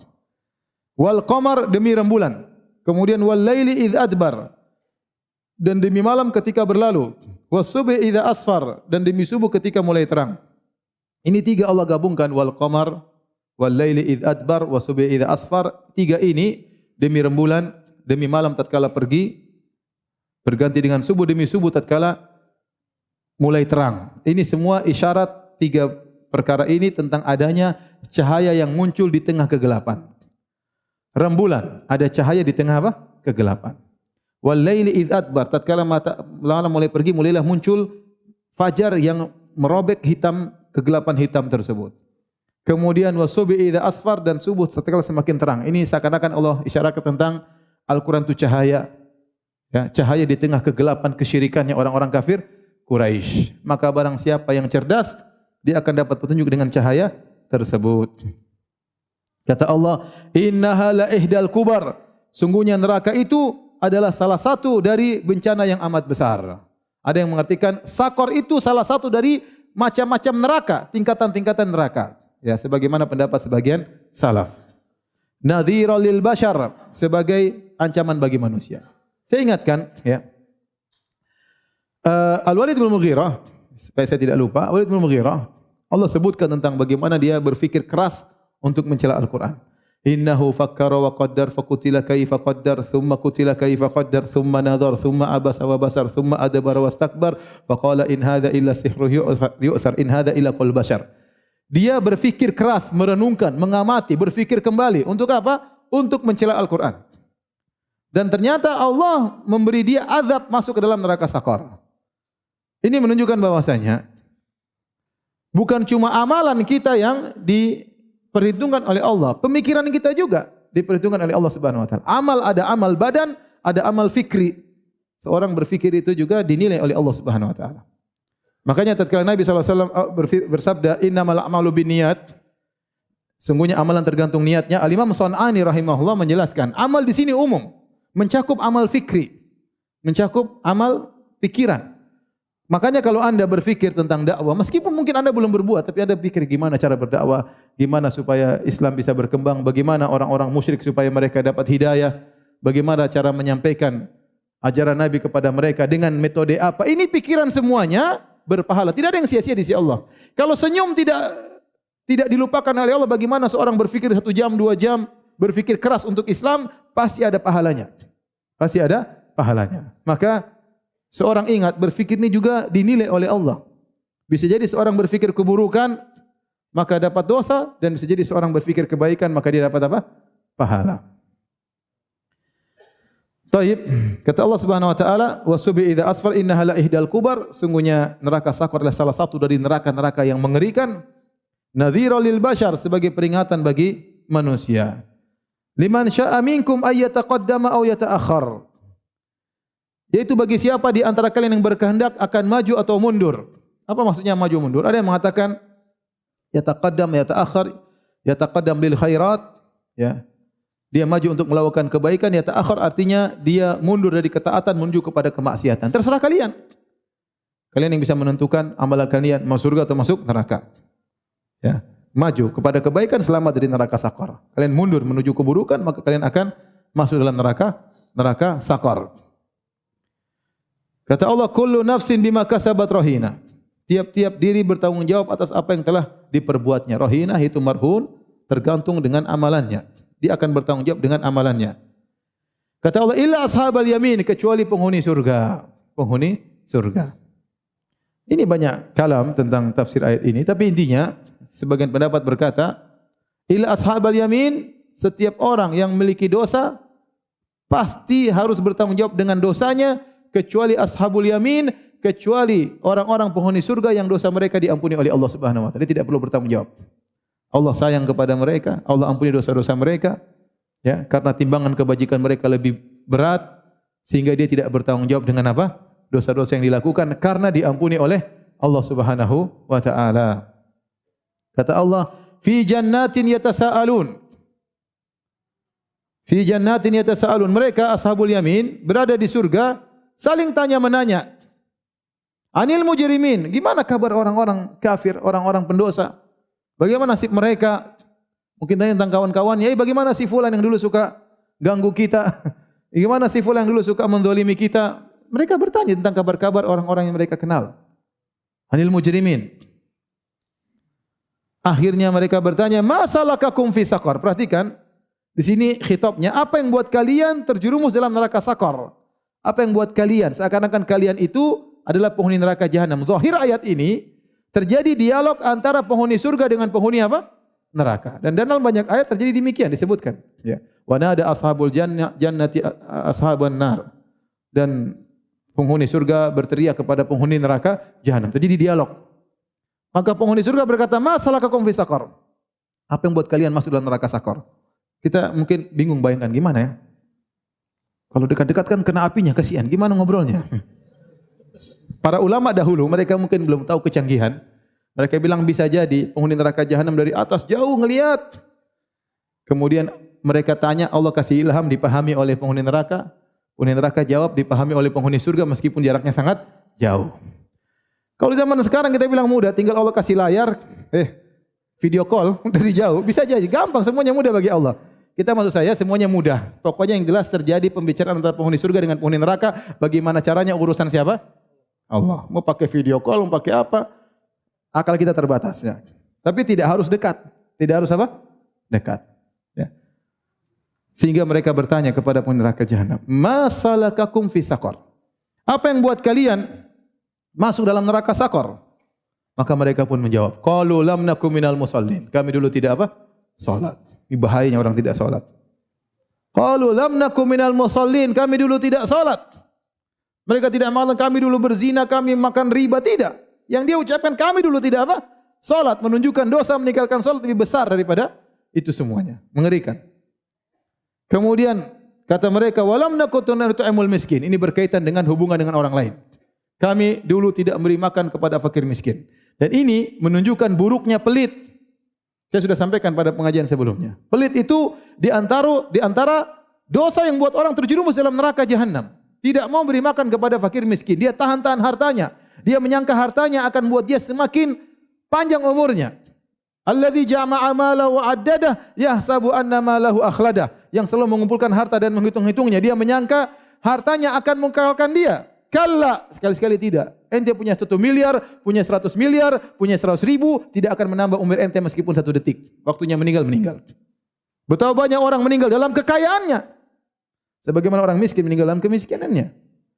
Ya. Pelit. Dan itu sifat-sifat orang miskin, orang-orang kafir. Ya. Wa tuhibbunal mala hubban jamma. Kalian cinta kepada harta dengan cinta yang sedalam-dalamnya. Wa innahu li hubbil khairi lasyadid, dan sungguhnya dia sangat cinta kepada hartanya. Walam nakun nut'imul miskin, ya. Wala yahuddu ala ta'amil miskin. Banyak dalam Al-Qur'an menunjukkan ciri-ciri orang kafir, di antaranya adalah pelit. Makanya kalau Anda pelit itu Anda sedang berakhlak dengan akhlaknya orang kafir. Berakhlak dengan akhlaknya orang kafir. Taib, kata Allah Subhanahu wa taala, "Wa kunna nakhudhu ma'al khaidin." Kami dahulu melakukan khaud. Khaud itu tenggelam dalam air, artinya berdalam-dalam maksudnya. Kami dulu berjidal sama orang-orang kafir, saling berbicara untuk menghina Islam. Ya, kami saling berbicara untuk menjatuhkan Muhammad, menghina Muhammad. Wa kunna nukadzibu biyaumiddin. Dan gara-gara kami khaud dalam kebatilan, tenggelam dalam kebatilan untuk membantah kebenaran, maka akhirnya kami mendustakan hari pembalasan. Hatta atanal yaqin, sampai datang kematian bagi kami. Sampai datang kematian bagi kami. Jadi al-yaqin sini maknanya apa? Kematian. Terus mereka kegiatannya demikian, selalu pelit, selalu mendustakan hari akhirat sampai akhirnya datang kematian. Kata Allah, "Fama tanfa'uhum syafa'atu syafi'in." Maka pada hari itu tidak ada manfaat syafaat bagi mereka. Kenapa? Mereka kafir. Syafaat tidak bermanfaat bagi orang kafir. Ini dalil bahwasanya orang-orang beriman tanfa'uhum syafa'atu syafi'in. Orang beriman bermanfaat bagi mereka apa? Syafaat. Karena Allah mengatakan fama tanfa'uhum, tidak bermanfaat bagi orang kafir syafaat. Berarti bagi orang beriman bermanfaat apa? Syafaat.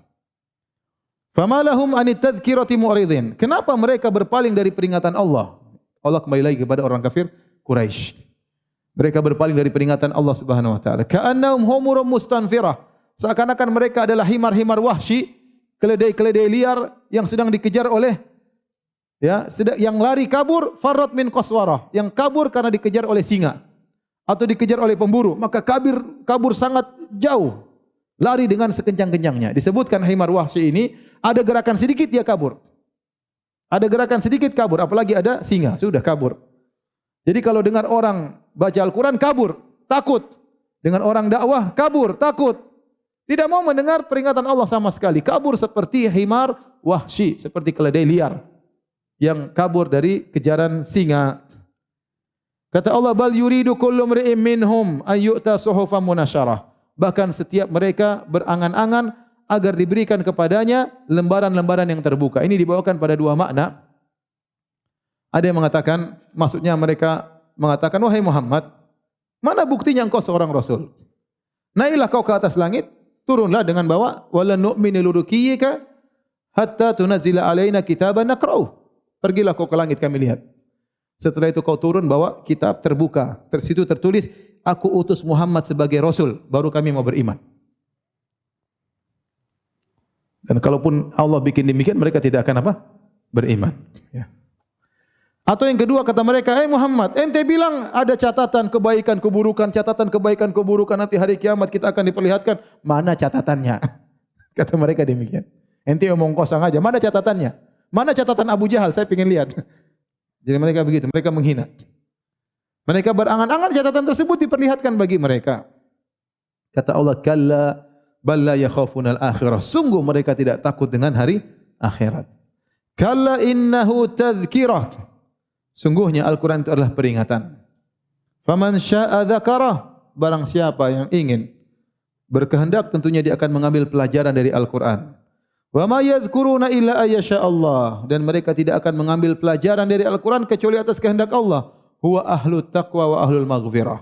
Dialah Allah yang berhak untuk ditakuti, ditakwai, seorang bertakwa kepada Allah, wa ahlul maghfirah, namun selain itu Allah juga adalah Zat yang paling maha memberi ampunan. Ya, atas seorang penyair berkata,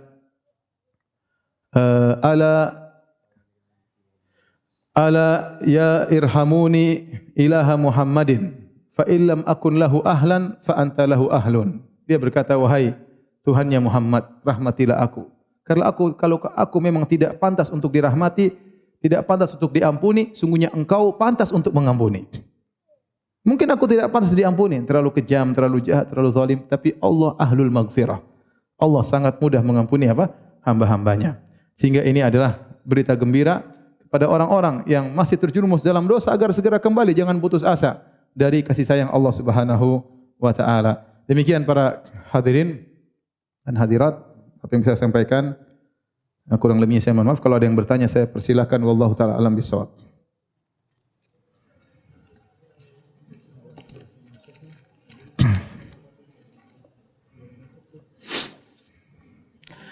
Pertanyaan, apa yang lebih utama apa yang lebih utama? Mendahulukan sunnah atau adab? Menutup celah pintu-pintu suudzon. Contoh, kita solat sesekali di masjid belum sunnah. Kita mengetahui keutamaan saf awal, itu ganjarannya besar. Tapi kita mendahulukan orang kampung tersebut yang memang sudah biasa di saf awal guna menghilangkan prasangka masyarakat kampung tersebut bahwa orang salafi main serobot. Apalagi kalau kita datangnya terlambat biar tidak melewati bahu orang sana sini.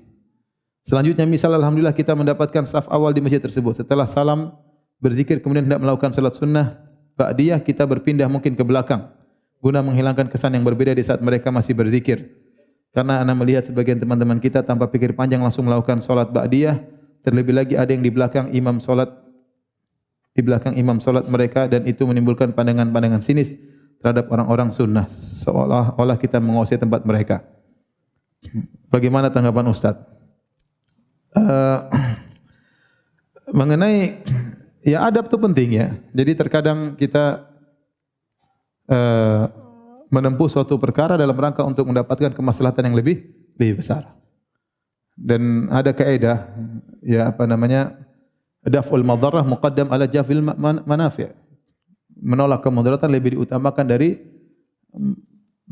mendatangkan maslahat. Kalau ternyata tadi model kita nyerobot menimbulkan kemudaratan, orang benci dengan kita padahal maslahat kita di saf pertama tapi caranya mereka tidak ngerti, mereka menganggap kita tidak beradab, maka tidak usah. Tidak usah, enggak apa-apa.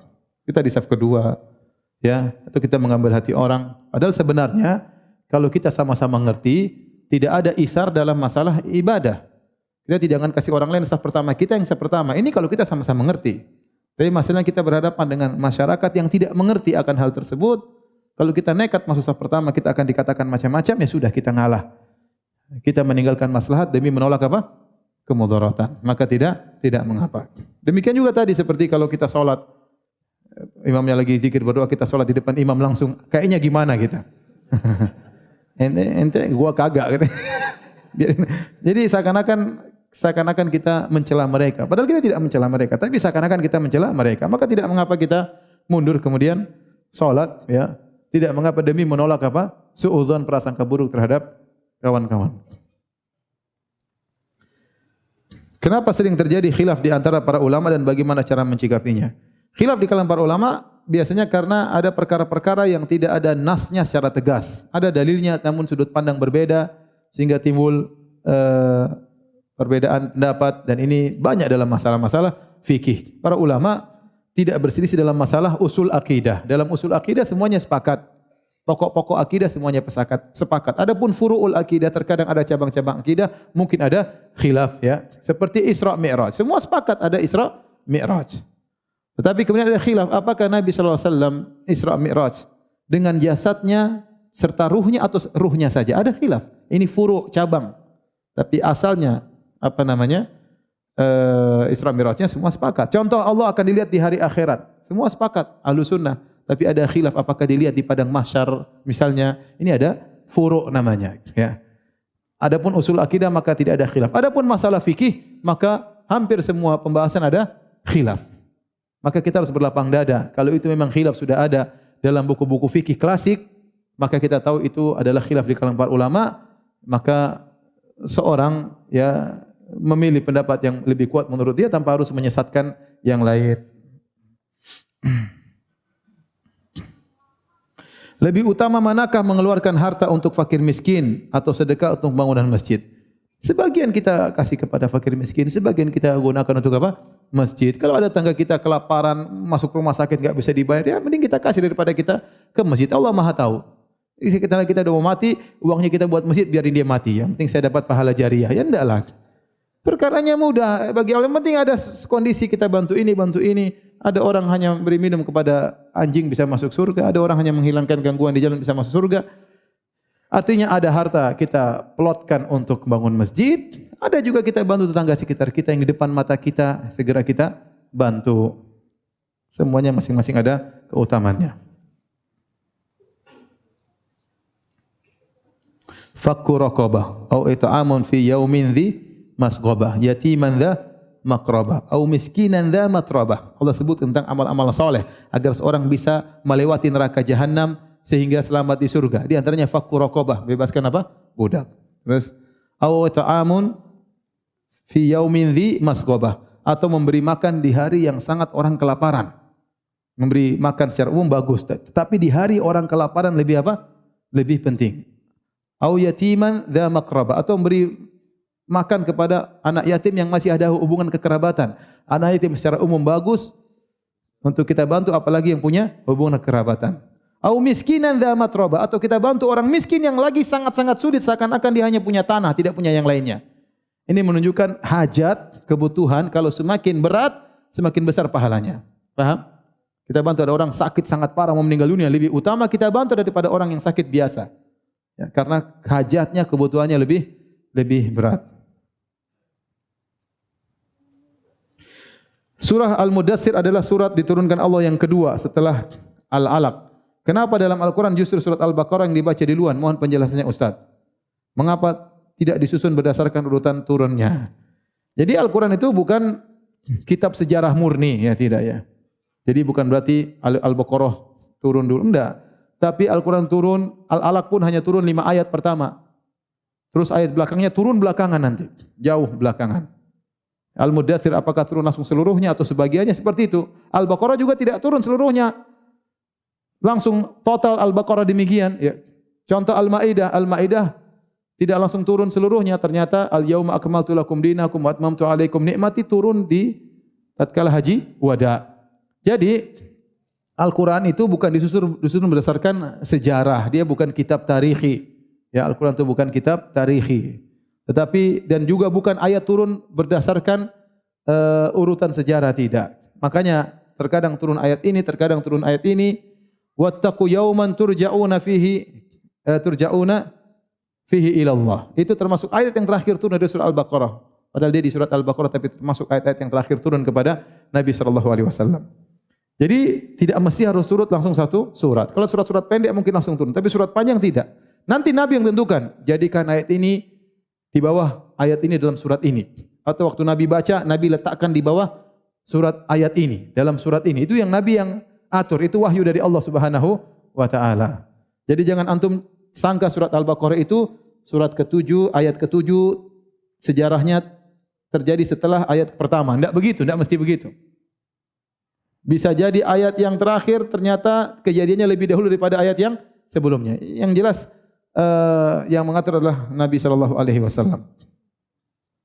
Ini adapun antara surat satu dengan surat selanjutnya, maka ini ada yang mengatakan ijtihad sebagian sahabat, ada yang benar-benar Nabi baca secara urut, ya, wallahu alam bisawab. Saya anak di luar nikah, bagaimana nanti saya menikah? Jika saya ingin nikah, kalau anak di luar nikah, maka yang menikahkan nanti wali hakim, menikahkan wali hakim, pemerintah. Ustaz, bagaimana jika pada saat salat sujud terakhir kita mengucapkan doa-doa atau harapan kita dengan bahasa Indonesia? Apakah boleh?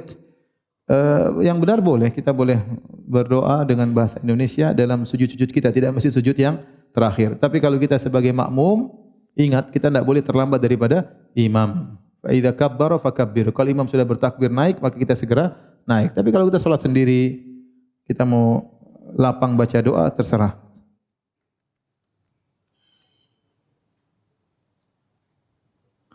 Ustaz, apakah jin bisa menyentuh manusia? Garis miring barang. Allah alam, ya bisa, jin bisa menyentuh. Ya. Jin bisa menyentuh, jin bisa terkadang. Makanya kita di waktu berhubungan disuruh berdoa, ya Allahumma jannibna syaitan, najwi syaitan ma razaqtana. Ya Allah, jauhkanlah kami dari apa? Syaitan. Ya. Dan dalam ayat Al-Qur'an, wasyarikum fil amwali wal aulad. Ya. Kata Allah, jin-jin juga bisa, setan-setan bisa menyertai dalam aulad, yaitu bisa menyertai tatkala seorang laki berhubungan istrinya, dia bisa ikut. Dia bisa ikut. Makanya kita disuruh untuk apa? Berdoa. Ya. Saya punya kawan pernah, ya dia cerita, jadi istri dia lagi pergi, istrinya di rumah, tahu-tahu datang jin dalam bentuk dia, dan kemudian merayu istrinya dan ingin berhubungan. Kemudian istrinya baca doa, Allahumma jannibna syaitan, kemudian hilang. Jadi datang jin dalam bentuk apa? suaminya. Dan jin bisa menyentuh manusia. Makanya Allah tatkala berbicara tentang bidadari, Allah mengatakan lam yatumithunna insun qablahum wala jan. Jadi bidadari itu bisa disentuh jin dan manusia, artinya jin bisa menyertai manusia dalam masalah hubungan.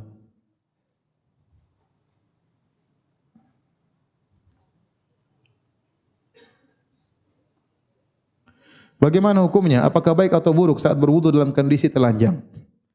Tidak apa-apa, ente berwudu dalam kondisi telanjang, yang penting jangan dilihat orang, itu aja.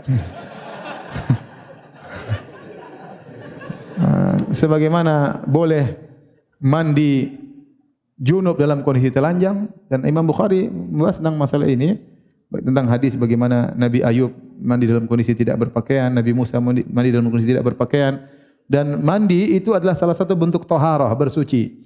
Sebagaimana mandi junub adalah bersuci, wudu juga apa? Bersuci. Mandi junub boleh dalam kondisi tidak berpakaian, wudu juga boleh tidak berpakaian, yang penting jangan dilihat orang.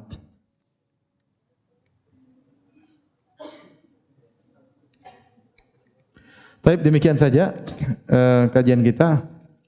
Ada hadiah? Berapa hadiahnya? Banyak? 10. Iya. Pertanyaan buat bapak-bapak. Sebutkan 3 anak Al-Walid ibn Al-Mughirah. Ya, silakan. Nama siapa? Ya. Umur 38. Silakan. Siapa anaknya? Al-Walid bin Walid. Terus? Khalid bin Walid dan Hisham bin Walid. Masya Allah. Silakan, pilih yang mana? Maju Pak, maju Pak. Silakan. Jazakallah khairan. Yang tebal. Itu yang. Allah barik. Pertanyaan berikutnya. Ada 2 pendapat tentang surat Al-Mudaththir. Dia surat keberapa? Sebutkan pendapat pertama, sebutkan pendapat kedua. Iya, silakan. Ustaz Ahmad ini jomblo, boleh jawab? Boleh. Silakan. Yang pertama awal surah yang turun, yang kedua setelah surah Al-Alaq. Yang ketiga Al-Muzammil. surat keempat. Ada yang mengatakan Al-Mudaththir surat pertama, ada yang mengatakan surat Al-Mudaththir surat kedua, ada yang mengatakan surat Al-Mudaththir surat keempat. Silakan. Jazakallahu khairan. Ibu-ibu juga ditanya. Ya.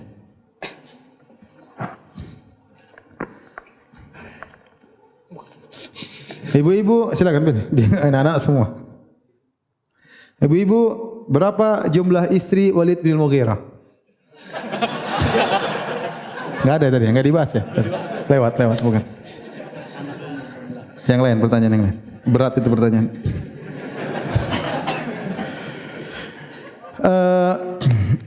Apa maknanya Al-Mudaththir secara bahasa? Ibu-ibu.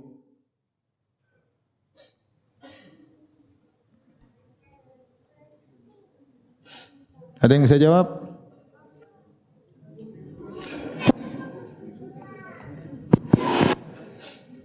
Bisa.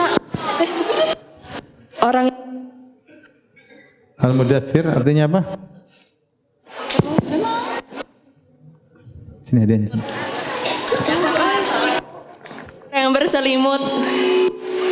Diambil dari kata apa? Jangan, enggak apa-apa ya, ambil aja. Yang mana? Yang biru apa yang coklat? Yang parenting. Oh, yang biru ya. Baik.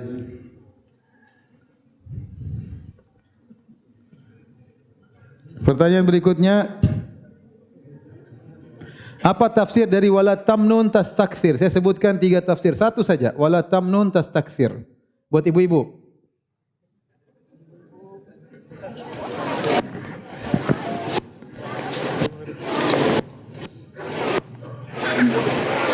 Salah satunya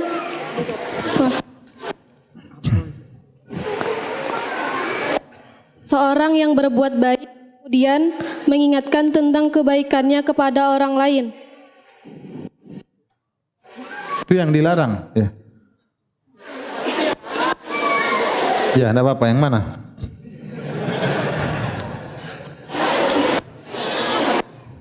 Yang kuning apa yang coklat? Aja. Atau yang biru? Ambil aja yang Kada kelihatan. Apa itu? Nggak kelihatan. Coklat, kuning atau biru? Terserah aja. Terserah. Yang biru aja.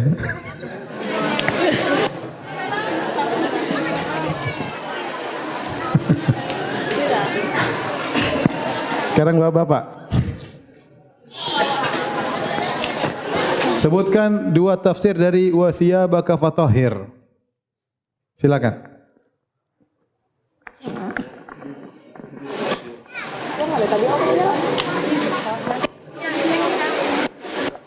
Bapak silakan. Wasiyabaka fatahhir artinya adalah bagaimana cara untuk membersihkan pakaian atau membersihkan diri sebelum beribadah. Oh iya.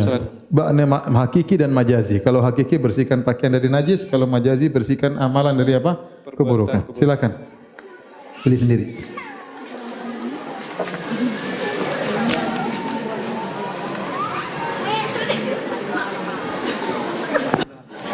Silakan.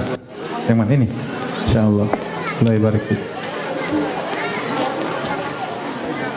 Ibu-ibu, apa maknanya wabanina syuhuda? Wabanina syuhuda. Ayat ke-13.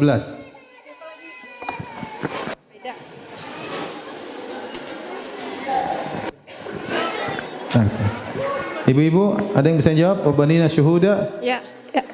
Ya. Sudah. Silakan. Anak-anaknya yang selalu mendampinginya kemanapun dia Enggak. Yang mana? Kuning, coklat atau biru? Menuntut ilmu yang di tengah. Baik, demikian saja kajian kita. Karena waktu sudah selesai, kita ungkap dalam majelis. Subhanakallah bihamdik, asyhadu an la ilaha illa anta astaghfiruka wa atubu ilaik. Assalamualaikum warahmatullahi wabarakatuh.